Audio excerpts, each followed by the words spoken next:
Hola, muy buenas tardes. De nuevo estamos con todos ustedes aquí en Lo de Faco, en la playa, disfrutando del verano, del mes de julio. Espero que ustedes este poquito de julio que llevamos lo estén pasando bien. Y por aquí va a pasar todo el mundo y contándonos anécdotas y cosas que les van a interesar. Y aparte, se van a mojar con Bárbara. Y hoy tenemos con nosotros a mi amigo, compañero, Paco Moyano, que le dije, tú de playa, y de playa ha venido con sus chanclas, claro, su bermudita, su sombrero, vamos, un turista total. Paco, buenas tardes. Como debe ser. Bueno, en los tiempos en que había vendedoras en la playa de manteles, ¿te acuerdas?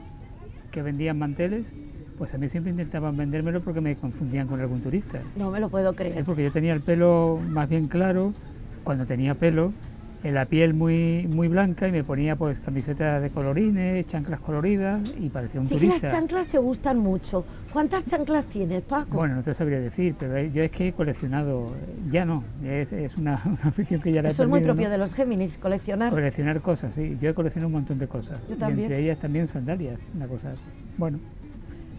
Sí, pero ya... ¿Ahora ya no? No, ya con esta edad no, sobre todo porque ocupan espacio y no tiene mucho...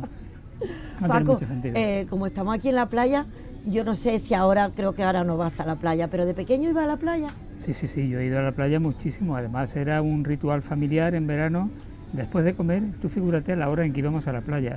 Íbamos todos, mi madre, mis tías, todos los primos, y nos juntábamos un verdadero ejército. Íbamos generalmente a la playa cercano al Don Pepe, la zona cercana al Don Pepe, cuando el paseo marítimo terminaba justamente un poquito antes de llegar al hotel. Ya no había más paseo marítimo, llegaba ahí, que era una playa que además piedras había mucha, arena muy poca, pero nos gustaba. ¿Os gustaba, a pesar de las piedras? No, uy, pues Paco, yo no soporto bañarme con piedras. Pues sí, yo tengo unos escarpines, cuando hay piedras me los pongo. Bueno, es que en Marbella, cuando yo era niño, excepto las playas de esta zona y de las Chapas, el resto de las playas de Marbella tenían piedras. Eso era... ¿Y han desaparecido? Bueno, pusieron los espigones aquellos que terminaron desapareciendo, y esos espigones atrajo bastante arena.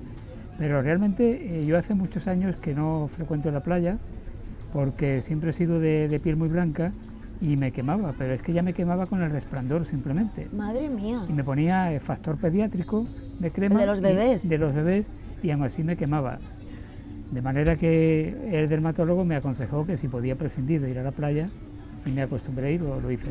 ¿Y te gustaba o no te gustaba ir a la playa? Sí, me gustaba la playa. Yo cuando niño era de los que mi madre tenía que llamarme y decirme, bueno, amenazarme para salir del agua, ¿no? Tú sabes que los niños no queríamos salir del agua. Es verdad. Se nos arrugaba la piel, sobre todo de los dedos, y ahí estábamos y decíamos, un minutillo más. Recuerdo que le decíamos a mi madre, un minutillo más. Y cuando pasaba 5 minutos y ya estaba otra vez en plan sargento para que saliéramos, decíamos, 30 segundos. Y no había forma, así era. Paco, y dime una cosa, ¿ibais en plan tortilla? Bueno, algunas veces llevábamos para la merienda, porque nos íbamos a la playa a las 3 y volvíamos a las 8, a las 9. Y a veces llevábamos efectivamente los bocadillos ya hechos y una neverita pequeña. Ah, ya entonces había neveritas. Neveritas pequeñas para poner hielo, claro. Ah, vale, pero no lleváis, por ejemplo, cuando llevaban sandía, melón, que eso me ha hecho mucha gracia a mí siempre. Bueno, eso se metía en el rebalaje, se enterraba, venía el agua, sobre todo eso lo hacía la gente cuando llegaba el 18 de julio, que era la conmemoración del golpe de Estado militar, de lo que era el alzamiento nacional que se llamaba, que a la gente se le daba una paga extraordinaria, que ahora es la de verano del mes de junio, entonces era la paga del 18 de julio, y mayoritariamente la gente salía a la playa a pasar el día allí. Se llevaba la comida, se llevaba entonces las sandías, los melones, las botellas de gaseosa a la casera, y se enterraba en la playa y se iban enfriando con el... Pero ya había neveritas portátiles. Bueno, yo te puedo decir que es que en mi casa no había frigorífico cuando yo era niño, había una nevera. Significaba que en las mañanas íbamos a la fábrica de hielo, que estaba en la parte sur de la avenida Miguel Cano, comprábamos un par de barras de hielo, lo llevábamos en un carrito a casa, se troceaba y se metía en la nevera y duraba hasta el día siguiente, en que íbamos otra vez a traer otra barra de hielo. Qué bueno. Era una nevera, lo que se llama una nevera. Bueno, nevera, pero no eléctrica. No eléctrica, claro, no un frigorífico. Ya lo eléctrico era el frigorífico. Eso en mi casa por lo menos llegó ya un poquito más tarde. Bueno, y cuando ibais a la playa, todos juntos, ¿ibais en plan desde tu casa, en plan excursión? Claro, andando totalmente. Y además, generalmente, siempre había alguna trifulca. Siempre surgía algún motivo de discusión. Éramos bastante inquietos. Yo era quizás el más calmado. Eso te iba a decir, Siempre... que a mí no me pega nada que tú hayas sido ni malo ni inquieto. Pero no creas que yo también he sido... ¿Tú has hecho maldad desde pequeño? Hombre, maldades como tal no, ¿Travesuras? Pero alguna travesura sí. ¿Has hecho, Paco? Hombre, yo perseguí una vez a unos pollos que tenía mi madre con un palo y me cargué a 2. Paco, no te puedo creer. ¿Verdad? ¿En serio? Pues sí, hombre, no fue intencionadamente. No, mi Paco, que me lo han cambiado, por Dios. No fue intencionadamente. No, ya me imagino. No era consciente, pero me cargué 2. Y menudo me le di. ¿Y qué edad tenías, Paco? Bueno, es un recuerdo, yo tendría 4 años o así. Madre mía, de mi vida y de mi corazón. Nebulosamente, pero es una anécdota familiar en detrimento de mi reputación. Totalmente. De maltratar animales. No lo digas porque te arruina la reputación. Pues sí, pero bueno, no era intencional. Y eran chiquititos, claro. Pollitos pequeños de estos que vendían. Que nos compraban de pequeños. Claro, la verdad es que recuerdo que me lo pasé fatal, me traumatizó aquello, claro. Y nunca más, claro. Eso te iba a decir. Pero yo es que era un niño muy, muy curioso. Y como en los primeros años vivíamos en el campo, y como digo muchas veces era un niño silvestre, un niño campesino. Asilvestrado. Pues me gustaba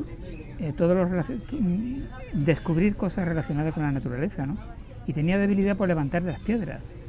Toda piedra que encontraba, ay, por Dios, imagínate el peligro. Te puedes encontrar un escorpión, claro, es que de hecho un día no me picó uno porque mi padre estaba detrás y le pegó un manotazo. Si no me pica directamente. Pero eso de la curiosidad de los niños es normal, ¿no? Es normal, yo pienso que sí.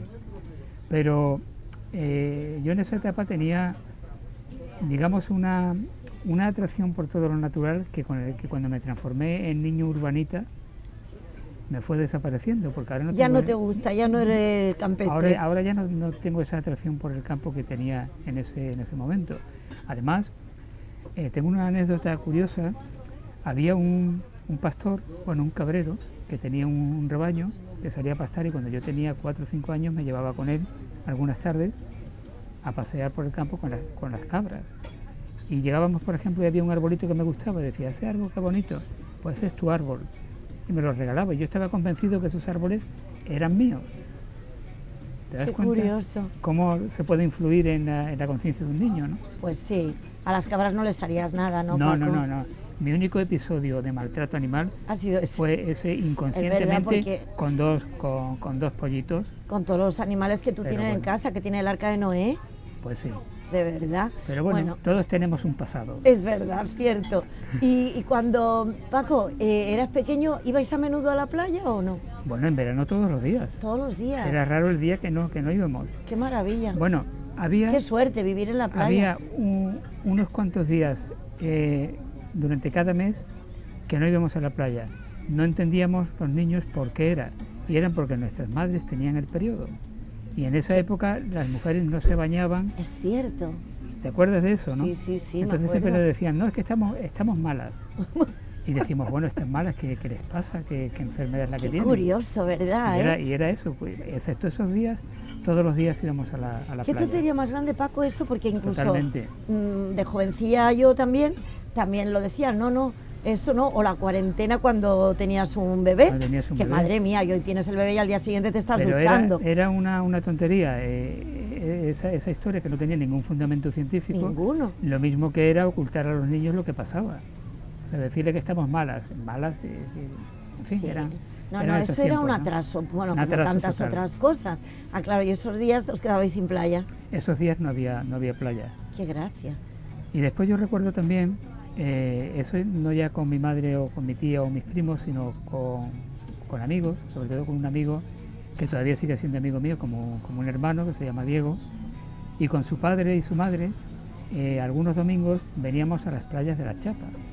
Íbamos a las playas de la Chapa, que nos parecían maravillosas en comparación con las playas del centro de Marbella. Claro, porque esa no tenía piedras, ¿no? Y sobre todo nos gustaba porque veníamos con un rastrillo y con un cubito empezábamos a escarbar y en la propia orilla sacábamos coquinas que se encontraban, bueno, nos llevábamos un par de cubos llenos de coquinas. ¡Qué ricas! Que nos las comíamos ¿Y después. las cocinabais luego? Claro, en esa época que todavía las playas de la Chapa no estaban totalmente descubiertas por el gran turismo, pues había, y además no estaba prohibido hacerlo, había, ya te digo, cantidad de coquinas y era lo que más nos gustaba, recogerlas. Claro. ¿Y qué cosas recuerdas tú de aquella época, aparte de lo de las coquinas o de las playas de entonces? ¿Qué se veía? Bueno, en las playas... ¿Asar sardinas? No. No, asar sardinas se asaban en los chiringuitos que ya existían en esa época. Los chiringuitos de verdad, los de playa, porque tú sabes que ahora se habla mucho de chiringuitos políticos, porque claro, los políticos terminan fagocitando y apropiándose de todo, incluso de términos genuinos y castizos nuestros, como son la palabra chiringuito, que por lo visto, chiringuito viene de la palabra chiringo, que es una copita.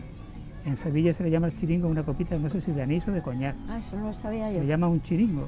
Por lo visto, en un principio en las playas se instalaban este tipo de establecimientos y se servían también esos chupitos o esos chiringos, y de ahí se le empezó a llamar chiringuitos. Qué curioso. Una cosa curiosa, ¿no? Sí, pues la verdad que sí. Bueno, a mí me gusta mucho venir aquí precisamente, Paco, porque es como lo de antes. Claro. Está como más silvestre, como tú decías, sí, además, las mesas en la arena, de madera. Que está hecho habiendo reciclado madera que habrá servido para otra construcción. Pues sí, mira, esto es un palé. Todo reciclado. Esto es un palé que le han puesto patas. ¿Y por qué se llama lo de Facundo? Porque uno de los socios se llama Facu. Y entonces, como él era el primero que lo tenía, pues se ha quedado con lo de Facu. Lo que pasa que ya han ido pues mejorando todo y con una clientela ya fija.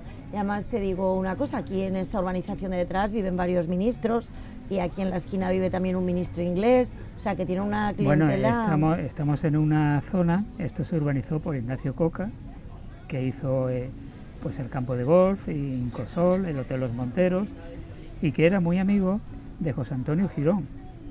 José Antonio Girón de Velasco, el ministro de Franco, que fue entre otros ministro de Trabajo. Y el alumbrado de la carretera se puso gracias a la gestión que había hecho José Antonio Girón. La verdad que este ministro hizo mucho por Marbella, porque también él, según nos contaba nuestro amigo Michael Recklin, fue una de las personas que donó bastante dinerito para el órgano del Sol Mayor. Sí, lo que pasa es que él terminó yéndose a Fuengirola, donde parece que le regalaron más que en Marbella. Él venía a Marbella y vivía... No se veía correspondido. Yo pienso que no, que ahí pasó algo. Él vivía en lo que ahora es la casa de la oficina de turismo en la avenida de la Fontanilla, que era la casa del vivero forestal que había ahí. Bueno, y ahí es donde se alojaba José Antonio Girón de Velasco cuando venía a Marbella. Y ahí tenía relaciones pues con las fuerzas vivas de la localidad. Claro. Ahí se entrevistaba, por ejemplo, con Monseñor Rodrigo Bocanegra. Bueno, Monseñor Rodrigo Bocanegra sí, porque además Monseñor Rodrigo Bocanegra recibía un café de primerísima calidad que le traían vía Gibraltar, y parte de ese café terminaba en la residencia de José Antonio Girón. Girón de Velasco. Girón de Velasco. Pero bueno, lo que te estaba diciendo es que gracias a su gestión se pusieron las farolas en este tramo de carretera que hay, de que ahora es la Nacional 300, que entonces era la Nacional 340, la autovía que tenemos aquí delante. Entonces, claro, la gente decía las farolas de Girón. Además, cuando se inauguró la iluminación de ese tramo de la carretera, fue todo un acontecimiento. Un tramo de carretera que además, a pesar de que el tráfico que había entonces era muy inferior al que hay actualmente, pues hubo accidentes muy graves, sobre todo en la curva de Río Verde. La curva de Río Verde tiene fama de eso. Hubo accidentes tremendos. Yo creo que durante mucho tiempo, Paco, no solo en aquella época, durante mucho tiempo esa curva ha sido, y incluso ahora hay que tener mucho cuidado. Pero ten en cuenta que ahora tenemos un hospital de primera categoría ahí al lado, pero entonces no había en Marbella ninguna infraestructura sanitaria, tan solo estaba el Hospital Real de la Misericordia, donde estaban las urgencias, y los médicos que hacían urgencias, bueno, lo pasaban fatal y estaban rezando porque no hubiese un accidente, porque se le iba la vida de los heridos, porque mientras llegaban a Málaga era un problema. Desde luego. En ese sentido, ¿no? Eso también lo viví yo, lo de los accidentes de la curva de Río Verde, cuando fui presidenta de la Cruz Roja, que tenía, yo siempre estaba con el walkie-talkie encendido y oía como accidente en la curva de Río Verde, o sea que eso lo he vivido, también era el año 85, 86, también lo viví, pero bueno, menos mal, afortunadamente, como tú muy bien dices, que tenemos ese hospital maravilloso, también las carreteras son mejores y también la gente es más prudente, ¿no? Pues sí, yo pienso que todo se junta. En la mayoría. Pero, bueno, hay de todo. Yo pienso que en líneas generales España en su conjunto, el conjunto de los españoles que dirían los políticos, ¿no? Me parece que adolecemos bastante de responsabilidad en muchas cosas, somos irresponsables en bastantes cosas. Se está demostrando con el asunto de la pandemia, donde no es políticamente correcto decir que hay una parte bastante abultada de la ciudadanía que no cumple con las normas, eso no es correcto decirlo, pero yo creo que hay que decir la verdad, y hay mucha gente irresponsable, desgraciadamente, ¿no? Estoy totalmente de acuerdo contigo. Y en ese sentido, pues todavía nos falta, se dice que mucha pedagogía, posiblemente sea mucha pedagogía, todo es civismo, cuestión, ¿no? Claro, lo que antiguamente se llamaba la urbanidad. También. Posiblemente habría que fomentarlo y nos iría mejor, ¿no? Paco, ¿y cómo ves tú ahora mismo que no hay que bajar la guardia? El otro día lo decía la alcaldesa públicamente en una entrevista, que no hay que bajar la guardia, que el bicho estaba por ahí danzando. Hemos visto un repunte tremendo con los fines de curso. ¿Y cómo ves tú este verano? Bueno, yo creo que la realidad, yo distinguiría entre la realidad y el deseo. ¿Cuál es la realidad? Muy bueno eso. Pues la realidad es que efectivamente el virus no se ha ido, que en cualquier momento se dan pasos atrás, como efectivamente se comprueba sobre todo en la población no vacunada, que el hecho de que haya mucha población vacunada todavía no es suficiente para limitar la expansión del virus, que incluso las personas que están inmunizadas pueden transmitirlo e incluso pueden tener la enfermedad aunque sea de manera leve, con lo cual evidentemente no vamos a estar otro verano semi-encerrado o enclaustrado, pero hay que ir con muchísima responsabilidad, que esa es la realidad. ¿Cuál es el deseo? Pues hombre, el deseo es que vengan los turistas, que se llenen los hoteles, claro, que abran los restaurantes, que vuelva el trabajo, que hay muchísima gente que lo ha pasado y que lo sigue pasando muy mal todavía por la falta de trabajo. Ese es el deseo. Pero para que eso se cumpla, habrá que cumplir primero con la realidad, ser responsable y cumplir, y no ya porque lo digan los gobernantes, que evidentemente hay algunos gobernantes, yo diría que la administración central se ha desentendido ya totalmente, mira para otra parte, desgraciadamente, está en otras labores, que no es tratar la pandemia, y bueno, es la ciudadanía, somos nosotros mismos los que tenemos que protegernos de este virus y bueno, colaborar a que todo salga bien. Y me parece que en ese sentido, el hecho de que ya se pueda ir por la calle sin mascarilla y uno comprueba que la mayoría de la población sigue yendo con mascarilla, cierto, es porque nos hemos dado cuenta que muchas veces las autoridades actúan políticamente y no sanitariamente, y somos los ciudadanos los que debemos adoptar la medida sanitaria y eficaz. Estoy de acuerdo, es que además es el ciudadano el que está teniendo la responsabilidad de llevarla. Yo veo que tú has venido con ella, yo ahora aquí me la he quitado, pero la tengo ahí, y he venido al programa con ella, y en actos que voy veo que todo el mundo las lleva. O sea, que la gente está con su precaución. Hombre, yo todavía me encuentro de vez en cuando con alguna persona que me dice que no se ha vacunado ni se va a vacunar porque está en contra de las vacunas. Yo diría, bueno, es respetable, yo por supuesto lo respeto, pero... Yo creo que es una falta de solidaridad. Exactamente, y me parece que todo el mundo se debe vacunar. Totalmente. Todo el mundo. Puede haber un riesgo mínimo, pero ese riesgo existe con la vacuna de la gripe también, y nos la ponemos. Y riesgos tenemos en todo, y Paco. Ahora se nos puede caer esto a ti y a mí en la cabeza, pues sí, quedarnos aquí tiesecitos los dos, sin duda. O yo qué sé, que el riesgo está en todo lo que hacemos cotidianamente. Paco, y volviendo a la playa, que es donde nos encontramos, que hace un día espectacular, que yo desde aquí les invito a que disfruten de nuestros 27 kilómetros de litoral. ¿Cómo ves tú que ha evolucionado? ¿Cómo ves tú ahora dices que no vas a la playa, hoy que te he traído yo a la playa? ¿Cómo lo ves? Bueno, primero hablando de evolución, eso, te tengo que decir que como hemos mejorado en la producción, que ahora vienes a un programa aquí de Radio y Televisión Marbella y te invitan a tomar una bebida y todo. Por supuesto. Esto es un lujo, ¿eh? Así que gracias a la dirección, a la Junta de Gobierno. Por supuesto que sí, que lo disfrutes. Y ahora me preguntabas por la evolución de las playas, ¿no? Bueno, yo creo que lo primero que yo advierto desde persona que lleva años, que no es usuario generalmente de las playas, es que cada vez hay más espacio de playa, que sería de dominio público, ocupado por la iniciativa privada. O sea que muchos restaurantes de playa y chiringuitos y demás ocupan grandes extensiones de la playa. Que he visto alguno... Que cuando yo era niño eso no estaba tan extendido. De hecho, tú sabes que yo investigo lo que puedo en el pasado de Marbella. Para eso eres el cronista de la ciudad. Claro. Y me he encontrado a lo largo de los años 40 y de los años 50, con diversas solicitudes de empresarios de la época al ayuntamiento pidiendo instalar tumbonas y casetas de baño, como entonces se denominaban, y el ayuntamiento rechazarlas diciendo que era espacio público, que se invadía en exceso la superficie, cosa que me da la sensación que hoy día no se lleva eso a cabo, ¿no? Y otra cosa que me llamó la atención hace unos cuantos años, que no vine a la playa, digamos, a bañarme, sino a un chiringuito, un restaurante de playa, que no sé si eso seguirá o no, era la cantidad de personas no sé si de nacionalidad, pero por lo menos de aspecto oriental, que se encontraban en la playa haciendo masajes, impartiendo masajes. Pero ¿no? Yo creo que hoy en día está prohibido, aunque lo sigan haciendo algunas. No, pero que supongo que eso se habrá prohibido hoy día, pero fue algo que me llamó. Imagínate con la pandemia, es una falta de higiene total. No, pero no digo ya, yo te estoy hablando ya de hace 4 o 5 años. Sí.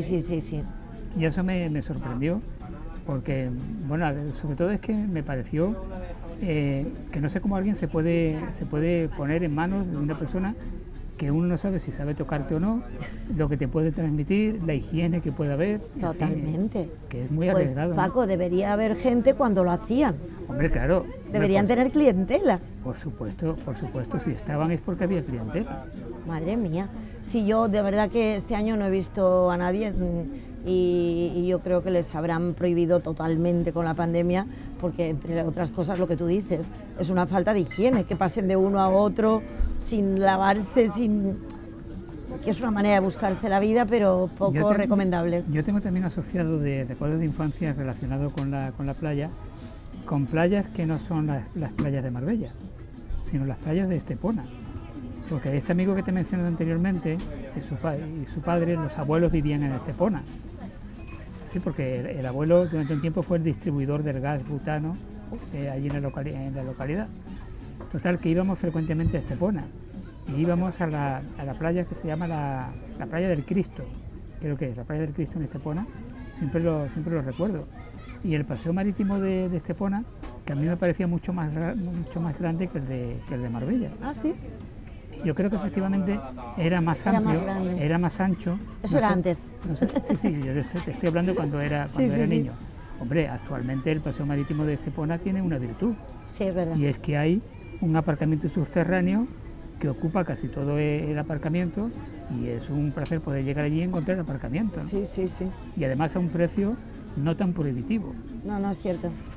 Alguna vez Respecto a las playas de Marbella, cuando estaban los espigones, hacíamos competiciones, eso ya cuando éramos adolescentes o púberes, te estoy hablando cuando teníamos 12, 13, 14 años, que era lanzarnos de una punta de un espigón, ir nadando hasta llegar al otro espigón. ¿Y eso lo hacías tú, Paco? Hombre, claro. Y además... O sea, que eras deportista y todo. Sí, bueno, yo es que en esa época incluso corría. No he hecho nunca maratones. Pues yo ni para correr ni para coger impulso, Paco. Sí. Y eso lo hacíamos. Competíamos niños, o sea, niños y niñas me refiero, jovencitos, y algún adulto. Por ejemplo, el padre de Antonio Borrego, de nuestro director Antonio Borrego, era de los que a veces venía con nosotros a la playa y competía con los niños. Ganaba él siempre, claro. ¿Y Antonio alguna vez ha participado contigo? Antonio, no recuerdo yo, alguna vez vino también, pero no. Antonio, que era bastante más joven que yo, no estaba integrado todavía en esa pandilla de competidores. Ya le haremos venir y bañarse aquí también. Y recuerdo también que en esa época acostumbrábamos a intentar hablar con los turistas que encontrábamos, hablar en inglés, para practicar inglés. Para practicar. Y yo recuerdo que había una señora muy mayor, que durante varios veranos coincidíamos, que se llamaba Aurora. No sé cuál nombre, se llamaba Aurora, venía de Suecia. ¿Se llamaba Aurora y venía de Suecia? Bueno, sí, se llamaba Aurora. Sí, y era sueca. Y hablábamos con ella en inglés. nos entendíamos más o menos en inglés, ¿no? Muy ¿Y curioso. ella hablaba un poquito de español o no? Ella hablaba muy poco español, pero siempre nos decía que hablásemos en inglés para aprender. Y es verdad, ¿no? Es que muchas personas en la costa han aprendido idiomas ligando con las turistas. Pero claro, el mito de los años 60, entre la leyenda y la realidad... Algo habrá de realidad. Bastante de realidad. Bastante. De las suecas, que en realidad no eran simplemente las suecas, sino las nórdicas en general, y las europeas, que evidentemente venían con otras costumbres diferentes, simplemente ya en la indumentaria. Exacto. En la indumentaria de playa, con respecto a las españolas, pues había un abismo. Claro. Pero claro, vamos, yo no soy experto en esa época ni en esos pormenores, pero me da la sensación de que mucho de lo que se cuenta es mitología pura y dura, que mucha gente pues lo ha tenido como una especie de trofeo personal de lo mucho que ligó con las nórdicas que llegaron en esa época, ¿no? O sea, que era más lo que se contaba que la realidad. Yo pienso que debe haber una mezcla entre ambas cosas, aunque más de un español hay que es padre de algún sueco. suequito o suequita, ¿no? Eso también. Paco, a mí me contaba el otro día una persona que usted lo conocerá, Ramón el Churrero, que también era fotógrafo, claro. que en su época, y además me contaba con varias personas, que como él me lo ha contado, lo puedo contar, que hacían unas excursiones en burro a Puerto Rico, claro, con suecas y con bebida, y les cobraban, no me acuerdo cuánto me dijo, pues 10 pesetas, una cosa muy simbólica, pero que alguno que otro luego se beneficiaba a la excursionista de turno. Claro, eso es evidente. Ah, pues mira, este hombre tiene un programa aquí también, si es capaz de mojarse, ¿eh? Pues a veces se moja en la playa y contando la historia, ¿no? Yo creo que cuando me han puesto el nombre del programa, aparte de mojarse en el agua, yo creo que es que la gente, los invitados, yo sé que tú no tienes pelo en la lengua para nada. No, porque vamos, yo lo que cuento lo tengo contrastado o me lo ha contado alguien que lo ha vivido en primera persona. Sí, ¿no? que mentir no mientes. No. Desde luego que no. Puedo cometer algún error. De memoria. Algún error de memoria. Cambiarle el nombre a alguien. Bueno, eso sí, en eso soy especialista, en cambiar el nombre. Y como también soy mal fisonomista, en esta época con las mascarillas, pues ha habido cantidad de personas que me han saludado y he tenido que preguntarle quién eres. Porque soy muy malo para distinguir las caras. Bueno, eso no pasa nada. Yo me crucé un día con mi padre en el portal de mi casa y me dijo, adiós, señorita. Y cuando dije, digo, papá, o sea, que le pasa más de uno. Paco, la verdad que me ha encantado que vinieras, pero ¿te va a mojar? Bueno, pues habrá que ir a la orilla. ¿Verdad que sí?